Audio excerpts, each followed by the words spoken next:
Bom dia, boa noite, boa tarde, seja a hora que você estiver assistindo ou ouvindo. Meu nome é Letícia Parks e esse é o podcast Feminismo e Marxismo da Esquerda Diário, do Põe Rosas e do Instituto Casa Marx. E vem a vinheta.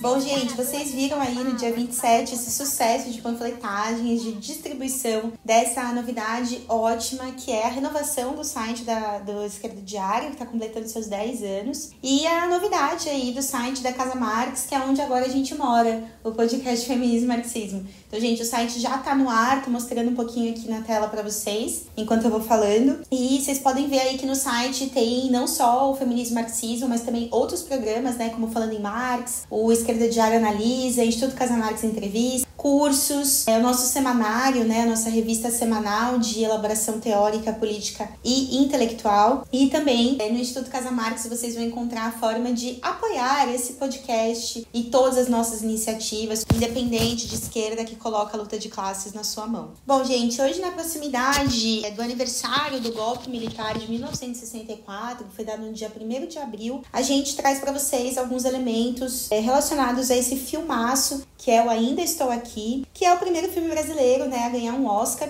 na história. Mas, gente, a gente não tá aqui pra ficar exaltando o Walter Salles, que, aliás, produz e dirige seus filmes com dinheiro de endividados do Itaú, como eu, você e muitos de nós. Mas a gente tá aqui pra comentar sobre o que nos parecem ser os temas interessantes que despertam, a partir desse filme, sobre o ponto de vista das mulheres na luta contra a ditadura. Então, a gente tem um episódio muito bom, mais amplo sobre esse tema da ditadura, né, o episódio número 45 da temporada 1, ainda era a vozinha da minha grande amiga querida Diana Assunção, que era a âncora do podcast, e nele vocês podem ouvir muito mais sobre a ditadura de um ponto de vista muito completo, assim, e não é o que a gente vai fazer aqui no episódio de hoje, tá? No episódio de hoje a gente vai se concentrar em alguns temas que não estão nesse episódio anterior e vamos falar bastante sobre o filme diretamente, tá bom? Então, gente, eu recomendo o episódio aqui pra vocês, e já vamos deixar ele linkado aqui na descrição do vídeo, também na descrição da publicação, nas plataformas de áudio. E vou colocar aquele botãozinho aqui do YouTube que vocês podem entrar aqui do ladinho e clicar. E quem quiser ir direto pra lá e depois volta pra esse, talvez seja um caminho bacana. Bom, então pra ir pra esse tema numa abordagem nova, né, que a gente vai repetir o que já foi dito no episódio anterior, a gente vai dividir esse nosso episódio de hoje também em 4 partes. E pra resumir mais ou menos o que vai ser cada parte, assim, se vocês quiserem pular, voltar, assistir em outra ordem, fiquem à vontade, tá bom? Na parte 1, gente, a gente vai falar sobre qual relação houve entre o golpe militar e os movimentos por reivindicação dos direitos da mulher. Na parte 2, a gente vai falar sobre algumas das personagens femininas que se destacaram na luta contra a ditadura. Na parte 3, a gente vai falar sobre o filme Ainda Estou Aqui, né? E que debates a gente pode levantar a partir dele. E pra quem não assistiu, eu sugiro pular essa parte porque tem bastante spoiler. E, por fim, na parte 4, a gente vai falar sobre as formas da continuidade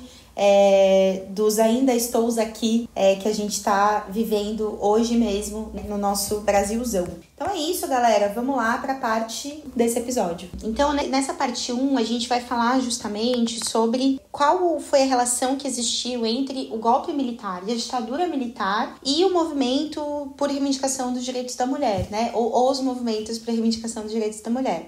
Acho que, em particular, na prévia do golpe, é importante dizer que a gente não está tratando ainda da existência de um movimento feminista no Brasil, né? No começo da década de 60 ou na década de 50. A gente está tratando de uma característica um pouco mais demográfica dos movimentos, né? Ou seja, quem compunham os movimentos que levam ao golpe militar como uma resposta repressiva do Estado brasileiro junto com forças do imperialismo estadunidense, no sentido de impedir o desenvolvimento de um processo de luta que assumisse características revolucionárias, né? Então, a primeira coisa que é importante entender é que o golpe de 64, o 1º de abril de 1964, ele é um golpe que visa um controle da luta de classes no Brasil que vinha se agudizando, com vários setores em mobilização, né? Então a gente tá falando desde a base do exército, os soldados, os pracinhas e tal. A gente tá falando de greves operárias, né? No marco de um boom de capital internacional, onde, no pós-guerra, onde Estados Unidos começa a exercer uma influência muito mais ampliada sobre o planeta e sobre a economia, e também uma influência muito maior sobre a América Latina. E no marco da constituição dessa zona de influência como o grande vencedor da Segunda Guerra Mundial, os Estados Unidos começam a desenvolver políticas de estrangulamento das economias, né, do sul global, sob sua influência, de um processo de industrialização muito marcado por formas de trabalho que vão sendo respondidas com resistências do ponto de vista da classe trabalhadora organizada. Então, o golpe, ele também é uma tentativa de acelerar esse processo de entrada do capital estadunidense na economia brasileira, como foi da mesma forma em Argentina, em Chile, em outras ditaduras que acontecem na América Latina, sob o comando dos militares. Para quê? Para garantir que o regime de trabalho e as condições econômicas e políticas estivessem o máximo possível a serviço dos interesses do imperialismo, né? Sem ser atrapalhado pela dinâmica da luta de classes, que estava bastante intensa na América Latina. E no Brasil, em particular, bastante também. Um dos fenômenos que acho que é bastante relevante para esse vídeo, né, onde a gente está tratando o debate de gênero, a gente tem algumas mulheres que são emblemáticas, simbólicas, as ligas camponesas. A gente está falando de um golpe em 64, antecedido pelas ligas camponesas, e de ligas camponesas que acontecem ali entre os anos de 50,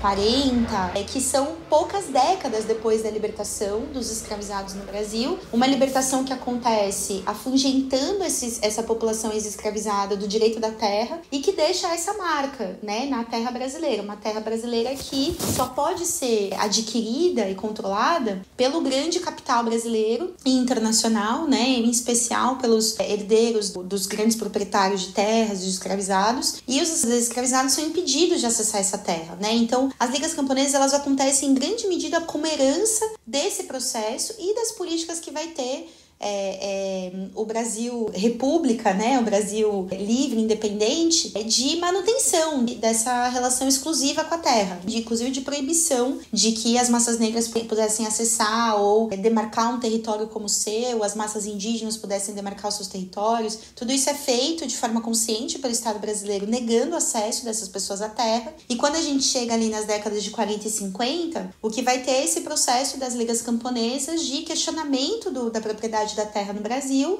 colocando no centro do problema, do destino do projeto do país, né, para onde vai a situação da terra no Brasil. E dentro das ligas camponesas a gente vai ver as mulheres terem um protagonismo muito importante, né? Então, a gente está tratando desse protagonismo em que sentido? No sentido de que ainda não havia um movimento feminista no Brasil, né? A gente não tinha, nas décadas de 50 e 60, uma vivacidade de um movimento que debatesse os direitos da mulher, ou que questionasse a prisão doméstica, etc. Então, nesse processo, é bastante surpreendente a aparição de mulheres como, por exemplo, a Elizabeth Teixeira, né? Que é uma lutadora do campo, uma membro de ligas camponesas, que esse ano completou 100 anos, e que teve a sua vida marcada pela luta pelo direito à terra. É muito interessante a participação das mulheres dentro do processo das ligas camponesas em vários sentidos, né? É emblemático a participação delas, porque é muito interessante quando a gente raciocina, né, como que o problema da terra no Brasil é uma herança da forma como se deu a abolição no Brasil e de para onde não foram, né, ou não se criaram direitos de reparação para as massas negras escravizadas no pós-abolição. Tem todo um período onde se dificulta o tráfico negreiro, e a via pela qual os senhores de escravos encontram para manter a propriedade escrava é pela via da procriação das suas mulheres escravizadas, né? Que eram posse sua e que eram estuprados constantemente, e cujos filhos determinado que pelo ventre também seriam escravizados, né? Então, a noção de liberdade, da luta pela liberdade desde a gestação até o parto e o pós-parto e etc, e sem tutela de um senhor e etc, é uma luta que passa muito pelo corpo da mulher, né? E esse corpo dessa mulher, ele segue sem direito a alimentar os seus próprios filhos, né, os seus irmãos e etc, no pós-abolição, e ele segue sendo um corpo onde emblematicamente continua os elementos da continuidade da violência escravocrata, né, como um elemento da cultura das relações de trabalho que se perpetua no Brasil. Então essa mulher, por exemplo, que eu citei para vocês, né, Elizabeth Teixeira, é muito interessante que parte da trajetória dela como ativista do campo, como militante, né, das ligas camponesas, é a denúncia da violência do trabalho no campo, que é uma violência que é diretamente herdada do sistema escravocrata. Aí, o que eu acho que é interessante a gente pensar, né, que os passos que vai dar o movimento feminista no Brasil, durante a ditadura militar, vai acompanhar acompanhar de forma paralela os passos do feminismo de segunda onda que está em pleno desenvolvimento, em franco desenvolvimento no mundo, né? Então, ocorre o golpe no Brasil, há uma participação das mulheres dentro das ligas camponesas, há uma participação das mulheres em categorias que vão se mobilizar de forma bastante contundente durante os primeiros anos da ditadura militar, né? Estamos tratando de trabalhadoras da saúde, professorado, etc. E o que a gente vai ver durante a ditadura é que o movimento feminista surge junto do movimento de luta contra o regime militar. Então, de forma paralela,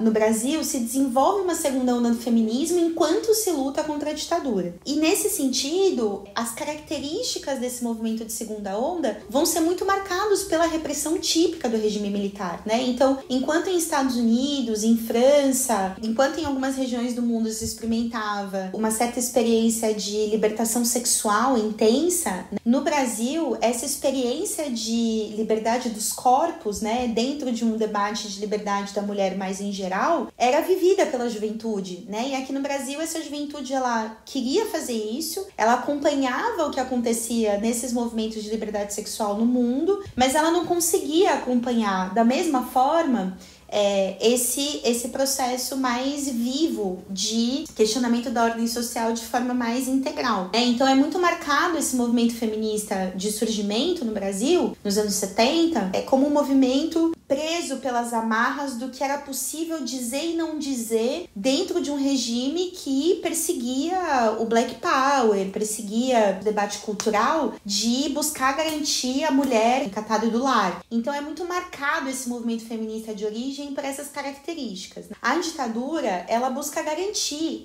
a permanência de um conservadorismo familiar, né? O conservadorismo da atitude, da postura da mulher dentro da sua própria estruturação de regime, né? Então, o AI-5, por exemplo, menciona elementos sobre o feminismo, né? De que não se podia falar sobre feminismo ou sobre sexualidade, né? A forma como as escolas vão se relacionar com o debate do corpo e da sexualidade durante décadas, né? Muito tardiamente, o Brasil vai ser um país onde começa-se a falar sobre educação sexual nas escolas e a gente está em pleno 2025 e a gente não consegue falar ainda sobre isso. Então, a ditadura militar, ela tem uma intenção de controle da consciência das mulheres, no sentido de não se aproximarem de uma ideologia feminista, porque justamente via o que o feminismo estava potencializando e catalisando de processos internacionais de luta de classes e de agudização do espírito de revolta de jovens mulheres e de trabalhadoras também, e criando situações de renovação de uma vanguarda a nível mundial. A gente vê isso no que foram os movimentos em defesa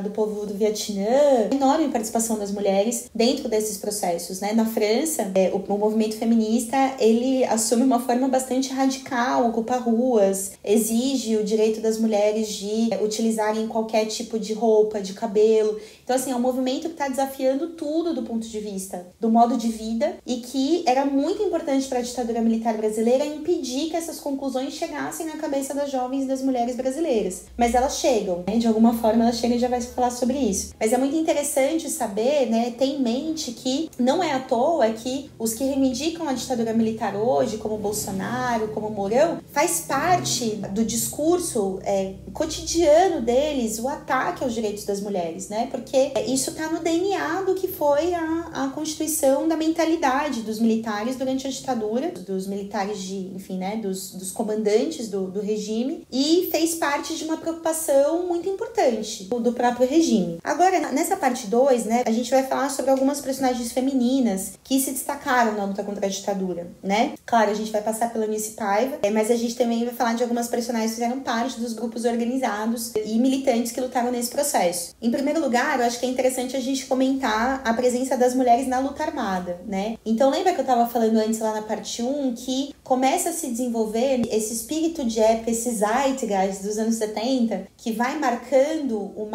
uma ética do debate dos direitos da mulher, uma ética do feminismo a nível mundial. Essa ética trazida por áreas internacionais para o Brasil, ela vai impactar muitíssimo a esquerda brasileira e vai levar a que comece a ser muito difícil que dentro dos movimentos de esquerda não se tivesse pautando de forma quase que permanente o problema dos direitos da mulher mulher, da posição da mulher dentro do partido e etc. E isso tem um efeito muito interessante nessa geração da esquerda, porque começa a ser muito visível o papel das mulheres dirigentes dentro das suas organizações, né? Então, a gente tem o caso, por exemplo, de muitas mulheres que listam entre as mortas e desaparecidas porque eram parte de grupos militantes que se organizavam nas universidades e locais de trabalho contra a ditadura, né? Então, as mulheres, elas começam a assumir o seu lugar de destaque, não simplesmente um lugar de organizadoras ou de participantes dos movimentos, mas um lugar de destaque, de direção, muito influenciadas por esse espírito de época que colocava o debate do papel da mulher dentro da esquerda que militava contra a ditadura. Então, isso leva, por exemplo, a gente tem uma elaboração muito interessante que eu tô trazendo aqui pro episódio de hoje, chamada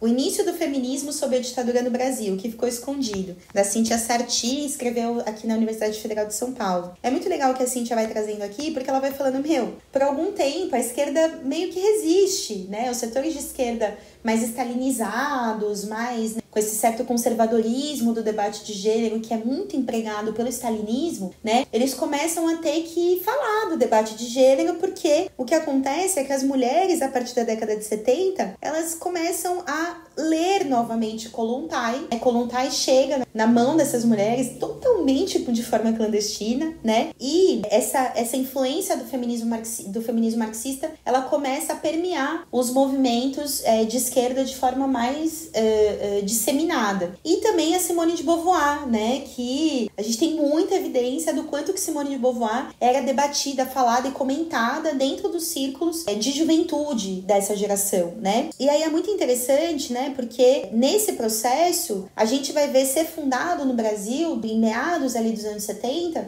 os primeiros movimentos de mulheres, e todos com uma certa marca de luta contra a ditadura. Movimentos que têm essa característica de colocar frente a um problema político o mais central da sua geração, que era o enfrentamento ao regime militar, a participação das mulheres como coletivo organizado, né? São alguns dos primeiros movimentos de mulheres com uma característica um pouco mais de emancipação feminina. E aí tem um debate que é muito interessante também, que traz a Cíntia, que tem a ver com o papel a forma como a teologia da libertação e a igreja, como um dos atores que participava do enfrentamento ao regime militar, vai também capturar esse sentimento de época, né, dos movimentos feministas, e vai traduzir esse sentimento para o seu próprio conteúdo, né? E que isso vai marcar bastante uma primeira geração do feminismo brasileiro que não fala ainda tanto em direito ao aborto, em sexualidades livres e etc. E, na verdade, fica muito mais num debate de liberdades democráticas dentro do lar e etc. E um pouco mais distantes, ou evitando entrar em temas que pudessem ser um pouco mais polêmicos do ponto de vista da sua relação com a própria fé, né? E aí é muito interessante justamente esse dado, né? Que a gente vai ter mulheres como Helenira Rezende, por exemplo, né? Para falar um pouco do campo mais da esquerda radical, que era uma militante do PCdoB, que vai ser uma das figuras do PCdoB na luta armada contra a ditadura, né? A gente tem um amplo debate estratégico de se era correto naquele momento ou não participar da luta armada. A gente vê que era um passo que se antecipava frente à necessidade de organizar as bases do processo de luta, né? As bases operárias e de juventude do país, para poder ter uma base social em quem se apoiar, para ter qualquer tipo de mobilização que também tivesse um caráter mais massivo e não tão individualizado ou heróico, né, como é o método da guerrilha. Mas é inquestionável o tamanho da coragem e da audácia desses jovens que foram de peito aberto enfrentar um regime que os enfrentava com bala e morte, desaparecimento e tortura. Ele é uma dessas personagens, né, que muito novinha, 20 e poucos anos de idade, vai para o Araguaia para enfrentar o exército, se associar com o processo de luta local que havia ali, que é uma herança das ligas camponesas, né, no Araguaia, e que é assassinada, né? E Helenira Rezende, ela se transformou no nome do Diretório Central de Estudantes da Unesp, a gente homenageou ela. Eu fui estudante da Unesp, né? Fiz Ciências Sociais na Unesp. E a gente homenageia a Helenira Rezende como o nome do nosso Diretório Central de Estudantes. Gente, não tem nada a ver Helenira Rezende com o que é o PCdoB hoje, tá? Só esse parênteses, porque o PCdoB hoje é um partido totalmente auxiliar do regime burguês no Brasil, né? Participa do governo de frente ampla do Lula-Alckmin, assina embaixo de lei de teto de gastos, permanência das reformas, novo ensino médio. Acho que Rezende estaria aos gritos vendo tudo isso, né? Mas enfim, é importante trazer essa personagem porque é uma das mulheres de destaque na luta contra a ditadura. Rezende está num partido que tem uma tradição, bebe de uma tradição stalinista, né, que é uma revisão bastante à direita do marxismo, né, tanto no sentido do debate de gênero, quanto no sentido da concepção da revolução num só país, né, e tal. A gente tem outros episódios aqui sobre stalinismo, vou deixar linkado para vocês também, mas eu queria comentar, né, porque existem essas mulheres desse campo mais de uma lógica mais stalinista, guerrilheirista, etc., mas existem também as trotskistas, né, como eram as que militavam no Liberdade Luta, né, que era uma organização de juventude que atuou nas universidades e que tinha toda uma forma muito especial, assim, de entender o problema da cultura nacional, do direito da juventude de se expressar de forma muito mais ampla do que a lógica mais restrita do stalinismo. E a Libelu é o partido que atua no movimento estudantil para que o movimento estudantil levante a bandeira do abaixo à ditadura e levanta pela primeira vez, depois de anos, nas mobilizações de rua. E é muito impressionante isso porque é justamente a partir desse momento, né, a ditadura já meio em frangalhos, que se levanta um grande movimento pelo fim da ditadura, abaixo da ditadura. Então essa faixa ela encoraja muito não só uma juventude que vê que esse regime precisa acabar, mas também o próprio movimento operário. Bom, a gente está tratando de finais da década de 70, recomendo para vocês o documentário Libelu, do Diógenes Muniz, um amigo muito querido, e enfim, isso, né, sobre essas mulheres. Também haviam mulheres ali no Libelu. É muito legal ver as imagens do documentário, porque são muitas mulheres que são dirigentes, ou que são tesoureiras, ou que são oradoras das organizações, e realmente é um outro ar da esquerda que você vê nesse processo mesmo de fusão entre a luta contra a ditadura, o fortalecimento de movimentos de uma esquerda de inspiração trotskista, né, como era a Libelu, e as ideias que vinham do feminismo, né, nessa geração. E aí a gente comenta o caso de Eunice Paiva, né, que é uma das outras formas, né, a gente falou das mulheres nos bairros, né, que se ligavam à teologia da libertação e que talvez não desenvolvessem um programa tão avançado do ponto de vista do questionamento à normatividade de gênero, etc., mas que viam que era importante o papel das mulheres na luta contra a ditadura. A gente tem as guerrilheiras, né, como Helenira Rezende. A gente tem as de inspiração trotskista, marxista, né, como as mulheres da Libelu. E a gente poderia falar também das esposas, das mães, das filhas, né, que vão ser boa parte das que figuram nesse leque enorme do que se transforma a luta por justiça durante a ditadura militar e no pós-ditadura militar e até hoje, né, gente?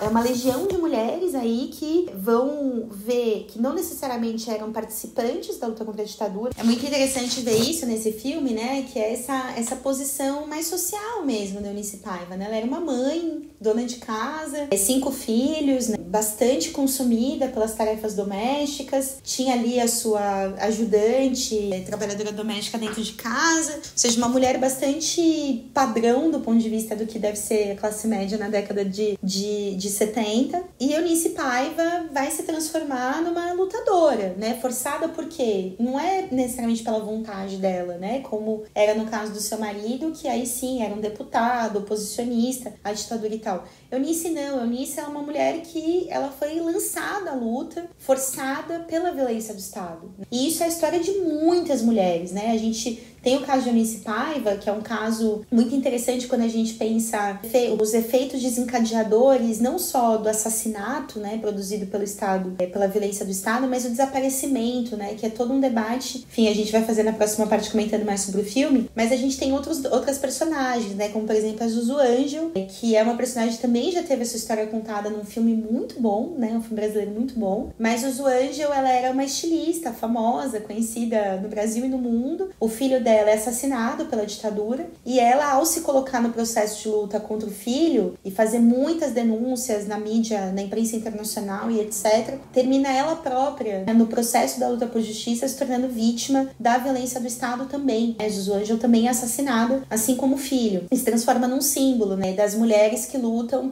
pela vida de seus filhos, dos seus esposos e tal. E eu acho que isso é muito interessante e é quase um capítulo à parte dessa luta toda, porque a gente vai voltar nisso lá no final do episódio, mas, gente, as mulheres na história do mundo, na história da luta de classes, as mulheres, elas sempre foram lançadas à luta social e empurradas pela violência do Estado, né? Seja pela violência patriarcal, que foi tema do nosso último episódio, né? Então a mulher que vira uma lutadora por justiça pela violência que sofreu, sexual, física, e as mulheres que são empurradas à luta por justiça pela violência que sofreram de perder seus filhos, seus maridos, suas crianças, né, suas meninas, que são a maioria dos assassinados, né, pela polícia. Então, no caso de Eunice Paiva, eu acho que é muito interessante esse elemento também. E como que essas mulheres, elas acabam encontrando um caminho da luta não convencional, ainda que muito comum, mas não convencional, porque geralmente a gente quer que a pessoa lute porque quer, né? Porque acordou e falou, é isso que eu preciso fazer da minha vida. E essas mulheres, elas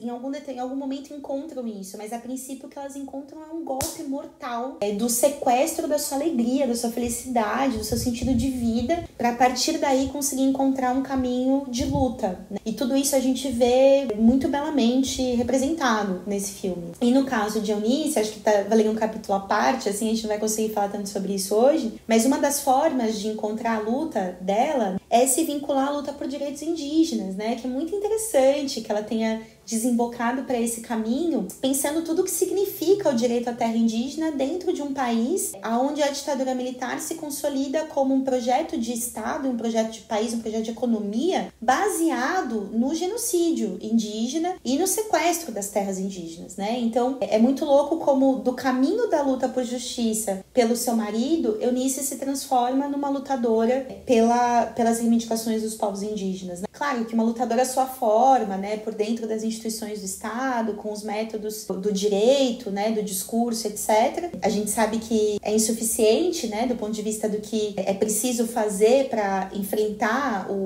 a brutalidade da violência contra os povos indígenas no Brasil, mas é muito interessante que ela tenha colocado a sua vida a serviço disso, né? Então a gente chega aqui na nossa parte 3, onde a gente vai falar sobre o filme Ainda Estou Aqui, né, e os debates que a gente pode levantar a partir dele. E, gente, pra quem não assistiu, pula essa parte, tá? Porque a gente vai falar do filme mesmo aqui. Então, acho que a primeira coisa que é interessante é o ponto de vista do filme, né? O filme ser um filme que trata da ditadura do ponto de vista dos familiares, e em especial da mulher. Isso é bastante efeito do livro, né? Do Marcelo Rubens Paiva, que é o filho da Eunice, um escritor, assim, de mão cheia, vale a pena ler. Mas é também uma escolha inteligente por parte da construção do roteiro, da direção do filme, porque fica muito claro esse ponto de vista de Eunice, né, ao longo de toda a obra. E esse ponto de vista ele é muito interessante porque o papel dessa personagem é dado para Fernanda Torres, que é uma mulher que vai assumir esse personagem de uma forma muito sutil. Eu acho muito forte isso desse filme. É um filme que ele tem uma sutileza, ele tem uma relação com o silêncio, que é uma relação bastante simbólica quando a gente pensa do que ele tá falando, né? Então é muito interessante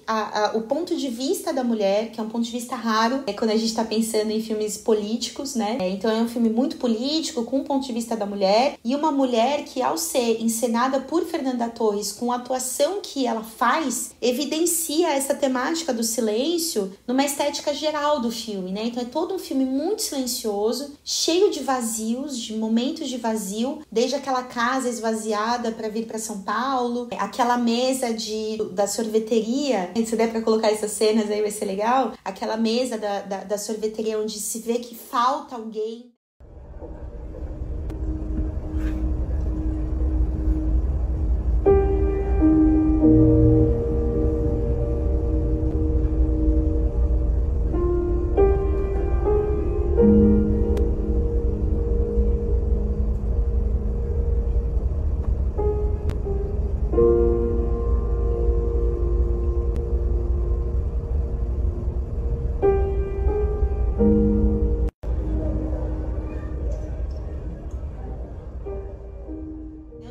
esse silêncio, esse vazio, o não dito, ele fala muito sobre o tema do filme diretamente, né? Que é o problema da censura, da morte, da tortura, do medo, né? O fato de que alguém desaparece e você não tem com quem falar, o jornal não fala sobre isso, você precisa buscar uma mídia em outro país, né, e articular alianças diversas para poder falar sobre o que está acontecendo dentro da sua própria casa. Então, essa teia do silêncio, ela é muito fortemente representada na atuação da Fernanda Torres e fica muito forte esse convívio do espectador vivendo com esse silêncio, né? Então, o convívio desse espectador com o silêncio da experiência do desaparecer, o silêncio da experiência de não ter um atestado de óbito. Gente, não ter um atestado de óbito é uma dor de cabeça, assim, é um negócio que não é só que você perdeu uma pessoa, mas tudo que você precisa para a vida continuar sem essa pessoa, porque isso precisa acontecer, né, em algum momento. Você não consegue ter, porque você não tem a comprovação de que aquela pessoa morreu. Então,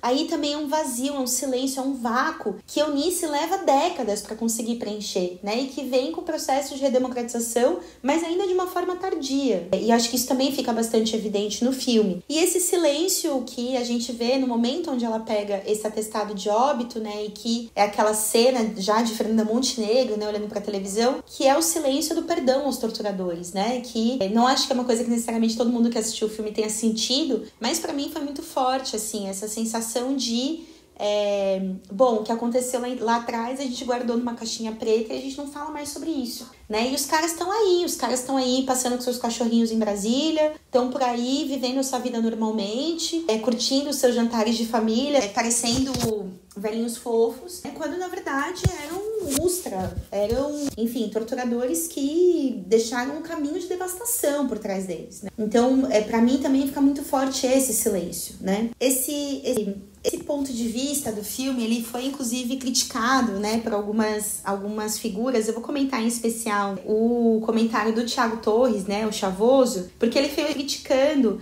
o ponto de vista da família de classe média do filme, né? Que na verdade pra mim não tem problema nenhum, assim, né, que o filme tenha esse ponto de vista. Aí o Chavoso, ele explica por que ele não gostou do filme, né? Ele fala desse aspecto de que histórias como essa de pessoas negras, de famílias negras, de periferia não são contadas, né? E que por isso não tinha como gostar desse filme. E eu quero de cara dizer que eu não concordo, tá, com essa visão, porque assim, gente, a burguesia, ela se utiliza da ditadura e do fascismo contra todos os setores organizados da classe, contra o progressismo, contra qualquer opinião ou atividade política que pareça ameaçadora numa situação de crise social e de agudização da luta de classes, como é a situação que se tratou da ditadura de 64 e 88, né? Então, denunciar os crimes do Estado contra qualquer pessoa, seja ela periférica ou não, é fundamental como parte do processo de construção de memória, né? Ou seja, essas coisas estão guardadas em caixinhas pretas e ninguém fala sobre isso, a gente precisa falar sobre essas coisas. Então, nesse sentido, né, denunciar os crimes de Estado contra qualquer pessoa, seja ela periférica ou não, é uma etapa fundamental do processo de construção dessa memória coletiva. E também, por mais que seja verdade, né, que poucas histórias periféricas de setores negros, indígenas, sejam contadas, também é verdade que o caminho que a gente tem para percorrer da construção dessa memória coletiva, dos crimes da ditadura, ele é muito longo, gente. Tem muita história para contar que não foi contada, né? Imaginem só, a gente está tratando de milhares de desaparecidos, a gente está tratando dos voos da morte, né? Que eram esses voos da FAB que pegavam ativistas políticos, indígenas, jogavam no meio do oceano para morrer, né? Então tem muita coisa para contar. Então não se trata de contar menos histórias, mas de contar mais histórias, né? Essa posição de que só tem valor o que fala sobre os pobres, né, é uma posição que a gente pode chamar de populista. O que é o populismo?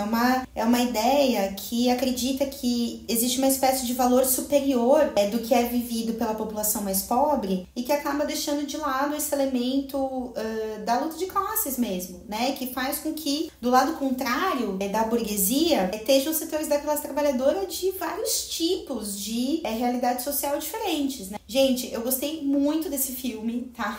Muito mesmo. E eu acho que parte do que explica o sucesso dele é justamente ele mostrar que ninguém, nem mesmo os Paiva, estavam protegidos dos crimes da ditadura e da violência do Estado. Agora, é um fato, sim, que poucas histórias de periferia das massas negras são contadas, né? Ou seja, o ponto de vista da mulher apareceu, também não era um ponto de vista que era muito contado, né? Então, não só é interessante que os Paiva, né, denunciar que gente como os Paiva passou por isso, mas assim, gente, tem coisas desse filme que também não existem nos outros, tá? Que não são habituais. O ponto de vista dessa mulher, a trajetória de luta de uma mulher que não era uma caudilha, uma grande lutadora, era uma mulher que foi encontrando seus próprios passos da luta por justiça, né? Essas histórias também precisam ser contadas e elas também não são contadas todas as horas, né? Agora, é um fato que essas histórias, a partir do ponto de vista das massas negras, periféricas, dos trabalhadores mais precarizados, elas faltam muito, né, dentro do cinema, mas isso me leva a um caminho de problematização diferente, né? Que é o debate sobre o caráter de classe da arte, sobre como a burguesia transforma cada inovação estética, científica, tecnológica em uma ferramenta ideológica sua, né? E impede com todas as forças que a nossa classe possa fazer cultura, né? Tornando tudo isso muito caro, muito inacessível, muito separado do mundo do trabalho. E olha que interessante como o Trotsky já estava fazendo esse debate há muito tempo atrás, né? Eu vou colocar aqui para vocês um trecho na tela do texto sobre o cinema do Trotsky, que é um texto onde ele está debatendo o poder, a potência que o cinema pode ter como uma ferramenta de formação política, de embelezamento da vida do proletariado, que ocupem, em certa medida, dentro do Estado operário, a posição das drogas, né? Das drogas de dispersão da mente, como a vodka, como a igreja, né? Então ele fala, olha, o que a gente pode oferecer para o operário quando a gente fala para ele que beber não vai fazer bem para ele, que a igreja não vai resolver os dilemas filosóficos que ele tem na vida dele. Talvez o que a gente possa oferecer seja o cinema. E é muito interessante como ele tá vendo o cinema em surgimento e vendo esse cinema surgir como uma grande potência do ponto de vista da sua capacidade de diálogo com as massas e de encantamento frente ao que está acontecendo em outra parte do mundo, ao que aconteceu na história, né? Toda essa potência do cinema de falar sobre o que não está ali, né? De falar sobre o que está longe dali, o que está longe dali, seja em espaço ou em tempo, né? E é muito louco, me lembra muito uma frase do Patricio Guzmán, que é o diretor de Batalha do Chile, um documentário que é um filmaço sobre um dos maiores processos de luta de classes que acontece no Chile, aqui no nosso país vizinho. O Patricio Guzmán, ele fala do jeito dele, né? Eu não lembro exatamente a frase do como ele fala, mas ele fala que o documentário, né, a obra cinematográfica documental, ela provoca na classe trabalhadora o mesmo efeito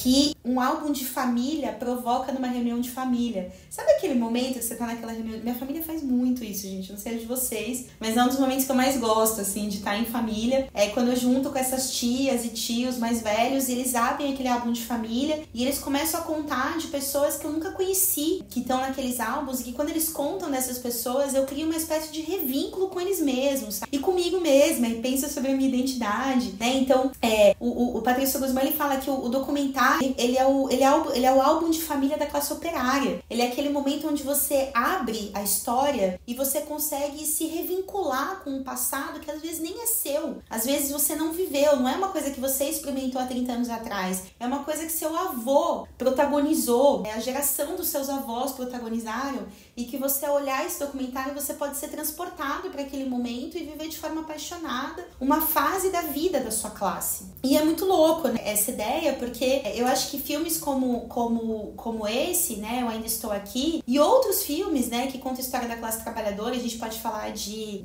brasileiros são vários, né, a gente pode falar do caso do ABC da Greve, por exemplo, o próprio Libelu, né, que eu já citei aqui. São esses filmes que quando você assiste ele, você é transportado para uma relação quase emocional com um passado que é seu, porque é o passado da sua classe, é a sua identidade. É a sua identidade, como diz, a sua consciência de classe, que tá ali manifesta em em uma riqueza de detalhes que te permite revivenciar, reexperimentar tudo aquilo e construir uma relação de memória que te ajuda nos passos da luta do agora, sabe? E aí a gente vem pra essa pergunta, né? A galera tá falando, o Walter Salles é o único bilionário que a gente gosta. Não, gente, não gosta de nenhum bilionário, não. A gente não tá aqui pra ficar exaltando o Walter Salles nem nada disso, né? O que a gente tá falando é que os filmes que contam a história da nossa classe, os filmes que nos ajudam a demonstrar o nível de podridão da burguesia e dos seus mecanismos de repressão e da violência do Estado, esses filmes pra gente, eles têm muita importância, né? Porque eles ajudam a reconstituir a memória da nossa classe,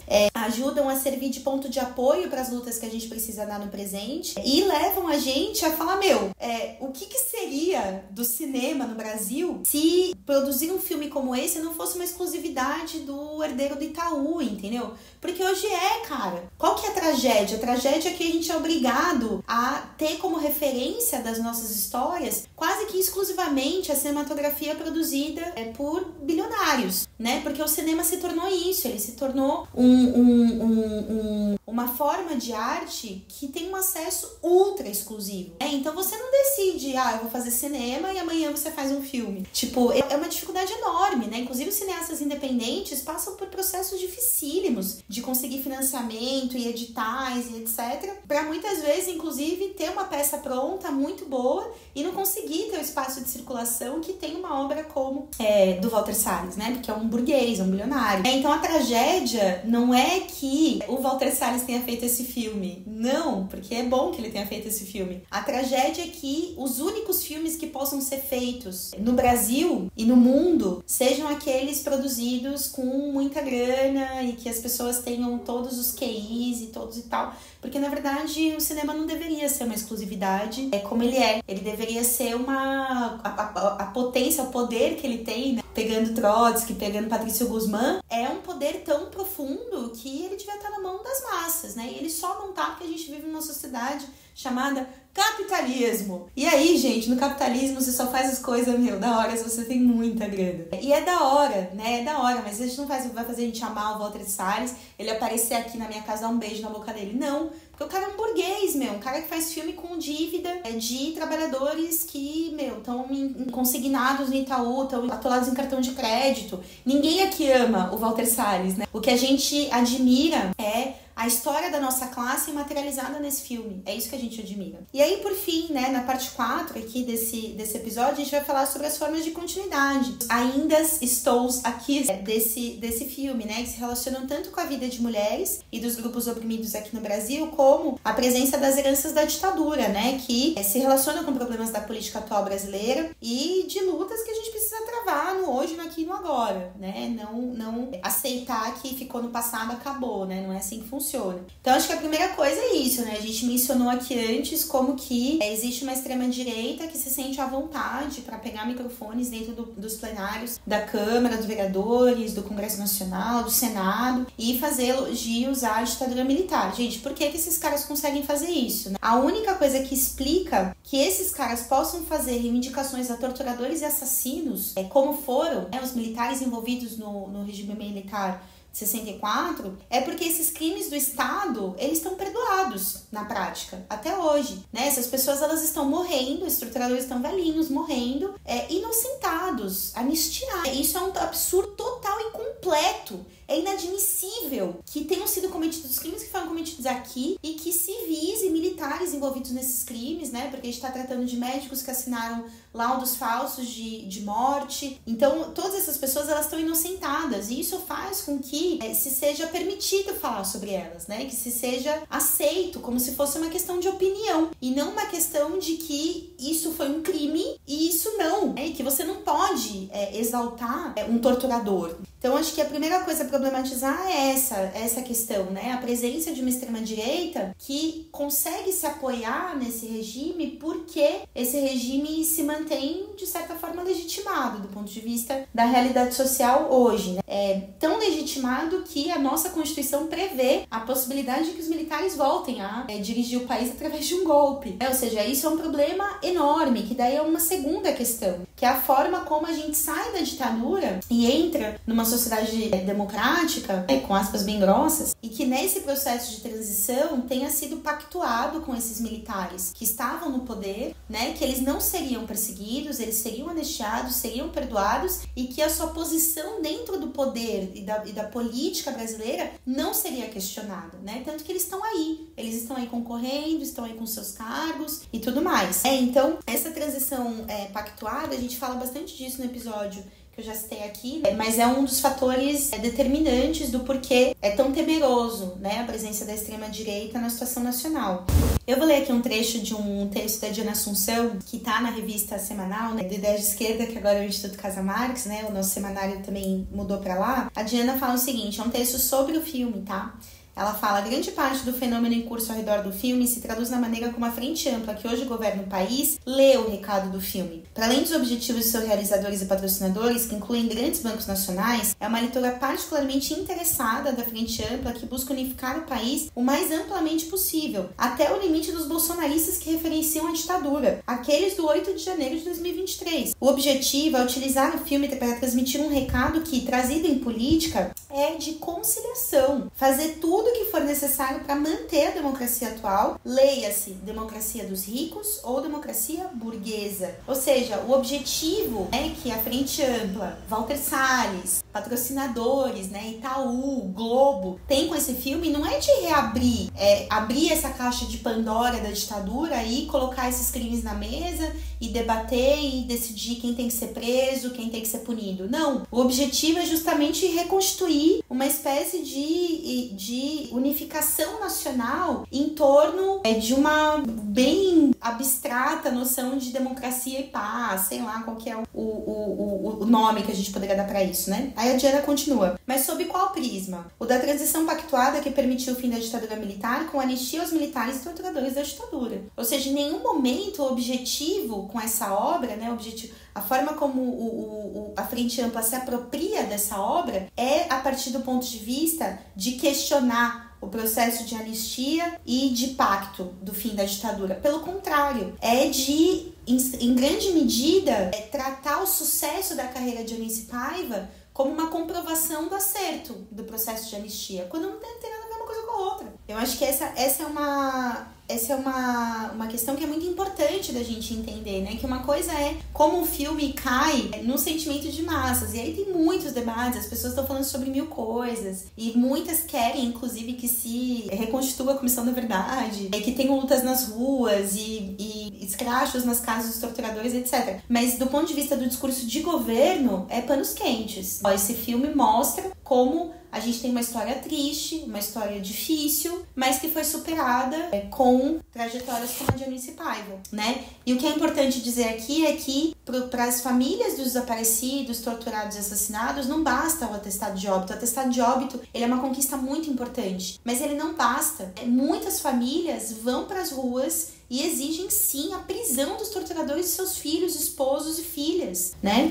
Essa demanda ela nunca foi ouvida pelo Estado brasileiro. E ela segue sendo ignorada durante o governo de Frente Ampla. Aí a Diana termina, né? Não existe, portanto, memória, verdade e justiça no Brasil diante de uma política permanentemente conciliatória, inclusive com aqueles que protagonizaram o golpe institucional de 2016, de outro caráter, mostrando não só a conciliação com a caserna, mas também com a toga, né? E aí eu paro aqui, eu quis trazer essa questão da toga, porque a gente está nesse momento, num Brasil convulsionado, né, poderíamos dizer, ao menos passivamente, né, as pessoas estão todas assistindo e acompanhando o julgamento do Bolsonaro e cheias de expectativas do que pode vir desse julgamento. E, gente, é muito importante lembrar que em 2016, os agentes do golpe institucional foi justamente os juízes, né, o sistema judiciário brasileiro, o STF, que cumpriu o papel naquele momento de girar muito à direita o regime brasileiro e permitir com que a gente estivesse numa situação hoje de bastante calamidade social, crise econômica, crise de empregos, reformas, né? Veio Temer, veio Bolsonaro e tudo isso é efeito do processo de derretimento do regime, de deterioração do regime político brasileiro por efeito da política levada adiante pelo sistema judiciário.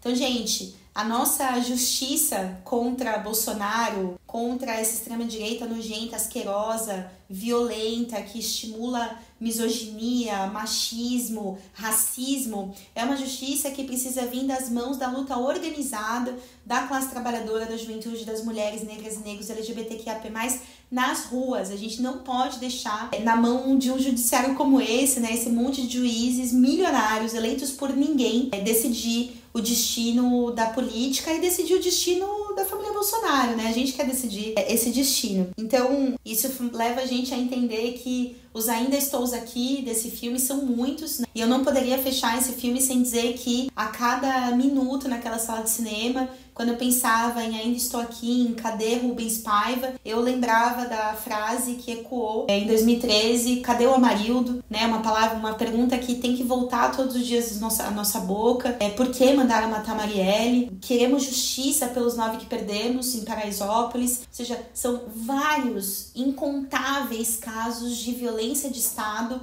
que ecoam em todos nós que herdamos a luta por justiça, memória e verdade contra esse regime asqueroso que foi a ditadura militar no Brasil, que é um produto do sistema capitalista e dessa classe de parasitas que é a burguesia. Esse foi o Feminismo e Marxismo, seu podcast preferido do Esquerda Diário Pão e Rosas e Instituto Casa Marx. Esse roteiro foi elaborado por mim, Letícia Parks, e por Odete Assis. A edição e finalização é de Ana Tassi. E a produção é do Instituto Casa Marx.